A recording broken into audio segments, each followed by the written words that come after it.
Good morning, dear student. Today discuss कक्षा षष्ठम सप्तम पाठ कर्ति कारकम प्रथमा विभक्तिया। आज हम बात करेंगे कि कर्ति कारकम जो प्रथमा विभक्ति से संबंधित है, संस्कृत की पाठमाला उनसे संबंधित कर्ति कारकम क्या होती हैं।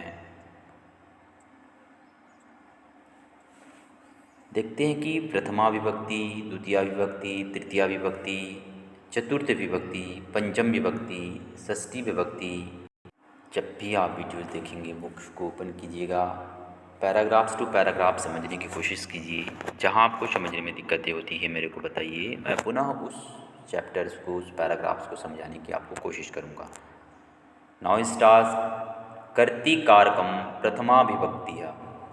यहाँ पर कुछ प्रथमा विभक्ति के बारे में बात की गई है। एक बच्चे के द्वारा यहाँ पर कुछ स्टडी की जा रही है कि यह पठति सह प्रणवः अस्ति। इसके बारे में बात की जा रही है कि यह मतलब होता है एक वचन से संबंधित है, यह जो पढ़ रहा है वह प्रणव है, या फिर जो पढ़ता है वह प्रणव है। ऐसे बोल सकते हैं, यह पठति स प्रणवः अस्ति। जो पढ़ता है वह प्रणव है। प्रणवः एकः आदर्शः छात्रः अस्ति। प्रणव एक आदर्श छात्र है। कैसे छात्र है? अच्छा छात्र है, आदर्श छात्र है बोला गया है। सह वह अध्ययनशीलः छात्रः अस्ति। वह अध्ययनशील यानी पढ़ाई करने वाला छात्र है। आपने भी देखा होगा कोई क्लासेस में ऐसे बच्चे रहते हैं, ऐसे स्टूडेंट्स रहते हैं जो कि अध्ययनशील छात्र रहते हैं, पढ़ने वाले स्टूडेंट रहते हैं, अच्छे स्टूडेंट रहते हैं। प्रणव की भांति बताया गया है। तो मैंने बताया कि जो पढ़ता है वह प्रणव है। प्रणव एक अच्छा आदर्श छात्र है, वह अध्ययनशील छात्र है, पढ़ाई करने वाला छात्र है। मैंने फर्स्ट पैराग्राफ्स के बारे में बताया। सेकेंड पैराग्राफ्स के बारे में बताया गया है, जो यहाँ पर मृग के बारे में बताया गया है। यौ धावतः तौ मृगौ अस्ति। धावतः मतलब होता है दौड़ना। यौ द्विवचन है, द्विवचन में दो का प्रयोग हुआ है, क्योंकि वचन जो होते हैं संस्कृत में 3 वचन होते हैं, हिंदी में 2 वचन होते हैं, इंग्लिश में 2 वचन होते हैं। तो संस्कृत की बात की जा रही है, एक वचन, द्विवचन, बहुवचन। हमने पहले देखे कि एक वचन के बारे में देखी, अब द्विवचन के बारे में पढ़ रहे हैं कि द्विवचन क्या होता है।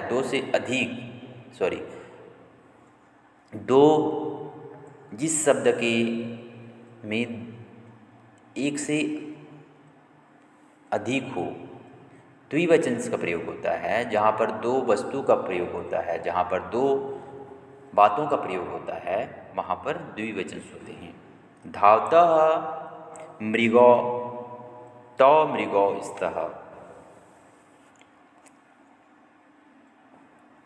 जो 2 दौड़ते हैं वे मृग हैं। जो 2 दौड़ते हैं वे मृग हैं। तौ वने वसतः घासम च खादतः। तौ वने वे वन में रहते हैं और घास खाते हैं। किस में रहते हैं? वन में रहते हैं और क्या खाते हैं? घास खाते हैं, बताया गया है। तौ तीव्रम धावतः। तौ तीव्रम धावतः।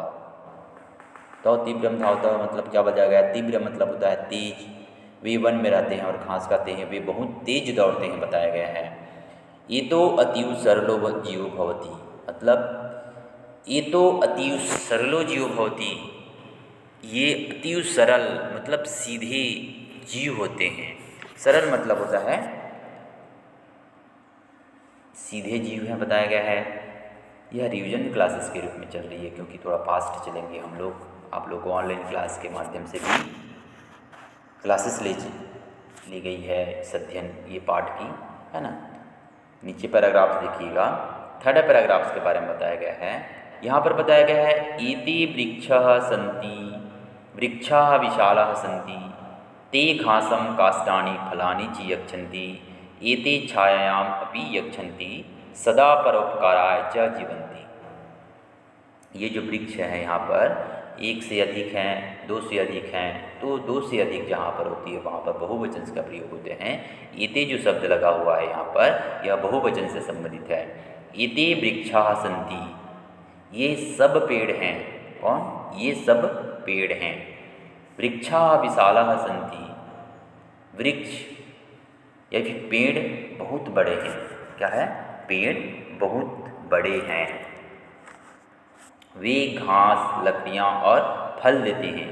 ते घासम काष्ठानि फलानि च यच्छन्ति, वे घास, लकड़ियाँ और फल देते हैं। एते छायायाम अपि यच्छन्ति, यच्छन्ति मतलब होता है देना। एते, ये छाया भी देते हैं। क्या देते हैं हमें? छाया मतलब होता है छाया भी देते हैं। सदा परोपकाराय च जीवन्ति, और सदा यानी हमेशा परोपकार के लिए जीते हैं। तो इस प्रकार मैंने थर्ड पैराग्राफ के बारे में बताया कि उस वृक्ष कैसे होते हैं, वृक्ष से हमें क्या मिलती है। वृक्ष हमें फल भी देते हैं, फूल भी देते हैं, घास देते हैं, लकड़ी देते हैं, छाया देते हैं और हमेशा परोपकार के लिए होते हैं, बताया गया है। नीचे पैराग्राफ देखिएगा। या पठाती या पाठयति सा प्रभा अस्ति, इसके बारे में बात की जा रही है। देखिए यहाँ पर जो बताया गया है, या पाठयति जो पढ़ाती है, या मतलब होता है जो पढ़ाती है, वह प्रभा है। सा मतलब होता है वह प्रभा है। प्रभा एका शिक्षिका अस्ति, प्रभा एका शिक्षिका अस्ति, प्रभा एक शिक्षिका है। यहाँ पर जो शिक्षिका है इनके बारे में बात की जाएगी। प्रभा एक शिक्षिका है। सा संस्कृतम पाठयति, यानी वह संस्कृत पढ़ाती है। पाठयति मतलब होता है पढ़ाना। सा मतलब होता है वह सा का प्रयोग इसलिए यहाँ वह रहा है क्योंकि वहाँ पर स्त्रीलिंग है। स का प्रयोग भी वह के लिए होता है, लेकिन पुरुष के लिए होते हैं। सा प्रतिदिनम विद्यालयम गच्छति पाठयति च, यहाँ पर ज शब्द का जो है, ये जो च मतलब होता है और यहाँ पर दो शब्दों के बीच में वह आकर बैठते हैं। सा प्रतिदिनम विद्यालयम गच्छति पाठयति च, वह प्रतिदिन विद्यालय जाती है और क्या करती है? पढ़ाती है। तो इस प्रकार आप देखेंगे कि कुछ ऐसे शब्द दिए हुए रहते हैं संस्कृत में कि आप अच्छे से स्टडी करेंगे तो आपकी इनके मीनिंग्स वर्ड को जानने होंगे। मीनिंग्स जो वर्ड मीनिंग्स दिए हुए हैं पाठ के 49 पेजेस में दिए हुए हैं मीनिंग्स, उनको आपको जानने होंगे। मैंने क्या बताया कि सा वह पढ़ाती है, वह प्रभा है। प्रभा एक शिक्षिका है, वह संस्कृत पढ़ाती है, वह प्रतिदिन विद्यालय जाती है और पढ़ाती है। तो इस प्रकार प्रभा के बारे में एक शिक्षिका के बारे में बताया कि शिक्षिका क्या करती है, कैसे पढ़ाती है, कौन से सब्जेक्ट पढ़ाती है, इस चीज़ के बारे में बात की। नीचे पैराग्राफ देखिएगा, इनके बारे में बात करेंगे। या ये कुजतः कुजतः ते कोकिले स्तः, ये कुजतः ते कोकिले स्तः, कोकिले कृष्णवर्णे भवतः, कोकिले कृष्णवर्णे भवतः, ते मधुमासे कुजतः, इते मनोहरम कुजतः चिंतम च आकर्षतः। ठीक है, ये कुजतः ते कोकिले स्तः, कोकिले कृष्णवर्णे भवतः, ते मधुमासे कुजतः, इते मनोहरम कुजतः चिंतम च आकर्षतः। ठीक, यहाँ पर बात की जा रही है कि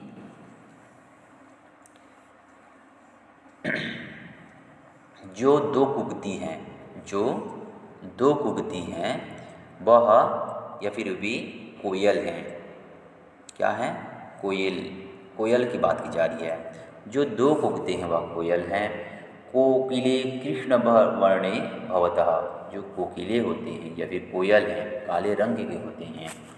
ते मधुमासे कुजतः, ते मधुमासे मतलब होता है कि वह या फिर वे, मधुमासे मतलब होता है बसंत के महीने में, चैत वैशाख के महीने में बात की जा रही है कि वे मधुमास पूजतः, मतलब वे मधुमास में पूजते हैं, यानी चैत्र मास में या फिर वैशाख के बसंत के समय में क्या है? कूकती हैं। एते मनोहरम पूजतः, एते मनोहरम मतलब होता है ये बहुत सुंदर कूकती है और मन को हर लेती है। चिंतम च आकर्षतः, वह मन को हर लेना इसके बाद होता है और मन को हर लेती है। तो इस प्रकार कोयल के बारे में बताया कि कोयल कैसे कूकती है। कोयल की जो स्वर होती हैं, आवाज़ होती है, वह बहुत ही मधुर होती है, मनोहर होती है, बताया गया है। उनके जो कृष्ण वर्ण जैसे होते हैं, काले रंग के होते हैं, कृष्ण वर्ण मतलब होता है कृष्ण भगवान से संबंधित उनकी तुलना की जा रही है। तो इस प्रकार कोयल के बारे में मैंने बताया। नीचे पैराग्राफ देखिएगा, पेज नंबर 49 की बात की जा रही है। इनके बारे में बात की जा रही है। यहाँ पर कुछ बच्चे खेल रहे हैं, देखिएगा कुछ बच्चे खेल रहे हैं, उनके बारे में बात कर देंगे कि एता कन्या संति। एता कन्या संति, एता कन्या संति मतलब क्या बताया गया है कि बहुवचन का प्रयोग हो रहा है एता शब्द, क्योंकि वहाँ पर 2 से अधिक बच्चे हैं। एता कन्या संति, ये सब कन्याएं हैं। क्या हैं? ये सब की बात की जा रही है। ये सब क्या है? कन्याएं हैं। एता श्यामा रमा उमा च संति। कौन कौन बताया गया है? श्यामा, रमा और उमा। च संति, मैंने पहले भी बताया च शब्द आते हैं तो 2 शब्दों के बीच में जाकर वह और का रूप धारण कर लेती है। एता श्यामा रमा उमा च संति, ये श्यामा, रमा और उमा है। कौन कौन है? श्यामा भी है, रमा भी है, उमा भी है और कौन है? उमा है। ता क्रीडाम क्रीडति हस्ति, ता क्रीडा क्रीडन्ति हसन्ति च, ता क्रीडाम क्रीडन्ति हसन्ति च। मतलब यहाँ पर बात की जा रही है कि वे सब खेल खेलती है और हंसती है। क्या करती हैं? वे सब खेल खेलती है और हंसती है। या पश्यति सा श्यामा अस्ति, या पश्यति सा श्यामा अस्ति, मतलब बात की गई कि जो दिखती है वह श्यामा है, जो दिखती है वह श्यामा है। जो देख रही है मतलब देखती है, यहाँ पर देखने का काम कर रही है, वह कौन है? श्यामा है। ठीक है बच्चों, आई होप कि मेरा वीडियो आपको समझ में आ रहा होगा। जहाँ आपको समझने में दिक्कतें हो रही है मेरे को बताइए, मैं पुनः आपको बताऊँ। नीचे पैराग्राफ्स देखिएगा, कुछ फूल के बारे में, लोटस के बारे में बात की जाएगी कि एते कमलम अस्ति, एते कमलम अस्ति। एते जो शब्द है यह कौन सा वचन में है? एक वचन में है। यह कमल है, इसके बारे में बात की जा रही है कि यह कमल है। यह जो कमल है, एते अतीव मनोहरम अस्ति। एतत् मतलब होता है एक वचन, यह की बात की जा रही है, या फिर कमल बहुत सुंदर है, या फिर यह बहुत सुंदर है। कमलम जले भवति सुगंधम च धारयति, कमलम जले भवति सुगंधम च धारयति। मतलब बात की जा रही है कि कमल जो होता है वह सुगंध रखता है। कमल जल में होता है और क्या करता है? सुगंध रखता है, यानी सुगंधित होता है। ठीक है, कमल जले भवति मतलब कमल जल में रहता है और सुगंधित धारयति मतलब सुगंधित होता है। ठीक, इति विध्व व्यंजने स्तः, इति विध्व व्यंजने इति विध्व व्यंजने स्तः, एते तीव्रं जलतः तापं च हरतः, एते आधुनिके यंत्रैस्तः, ते विद्युत् साहाय्येन चलतः। ये 2 बिजली के पंखे हैं, ये 2 बिजली के पंखे हैं, क्योंकि द्विवचन का प्रयोग हो रहा है। विद्व व्यंजनः स्तः, विद्व व्यंजनः मतलब होता है बिजली के पंखे की बात की जा रही है। ये दोनों बिजली के पंखे हैं। ये तीव्रम चलतः तापम हरतः, ये जो जब चलते हैं, तीव्र चलते हैं, ये तेज चलते हैं और गर्मी को क्या करते हैं? दूर करते हैं। एते आधुनिके यंत्रः स्तः, ये आधुनिक यंत्र यानी मशीन है। ते विद्युत् साहाय्येन चलतः, वे बिजली की सहायता से चलते हैं। किसकी सहायता से चलते हैं? बिजली की सहायता से चलते हैं। मैंने पहले पैराग्राफ्स की लाइन में बताया कि ये दो बिजली के पंखे हैं, वे तेज चलते हैं या फिर ये तेज चलते हैं और गर्मी को दूर करते हैं। एते आधुनिक यंत्र, ये आधुनिक यंत्र यानी मशीन है। ते विद्युत सहायने चलतः, मतलब ये आधुनिक जो मशीन है बहुत ही बिजली की सहायता से चलते हैं, बिजली की सहायता से चलते हैं। तो इस प्रकार मैंने